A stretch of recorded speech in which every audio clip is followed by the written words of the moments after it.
L'immeuble Rousseau, daté de 1966, le symbole d'un quartier qui prenait alors vie sur les Hauts de Rouen. 60 ans plus tard, il est démoli, signe d'un renouvellement urbain d'envergure. À terme, tout le quartier prendra un autre visage. Mehdi Weber avec Aïe Benjamin Rombaud. Bloc par bloc, la mâchoire hydraulique grignote la structure bétonnée de l'édifice. Une lente démolition qui prendra près d'un mois avant que l'emblématique immeuble Rousseau ne soit définitivement abattu. Un crève-cœur pour les habitants du quartier. J'ai 53 ans, donc depuis je suis né ici. C'est vrai que ça a fait un choc. Moi qui a connu ça depuis tout petit, puis du jour au lendemain, ça casse. J'ai même des amis qui y habitaient.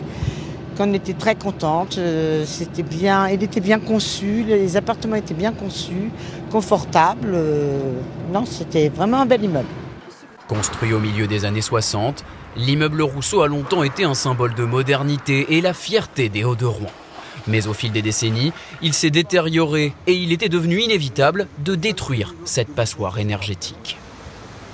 Il était évidemment extrêmement moderne à l'époque où il a été construit, mais il présentait une obsolescence en quelque sorte, même s'il était encore grandement habité. Vous voyez, cet immeuble, il est haut, il prend beaucoup d'espace et surtout, il crée une vraie barrière entre l'espace qui se trouve derrière lui et cet espace-ci qui, lui, va être aménagé. Une démolition qui n'est donc que la première pierre d'un grand projet de rénovation du quartier. Objectif, végétaliser la place du marché et construire de nouveaux commerces et services publics.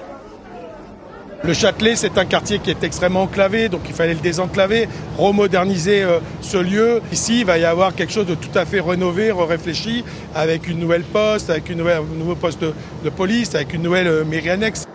Le chantier de construction débutera à l'automne et la place du Châtelet devrait avoir fait entièrement peau neuve à l'horizon 2031.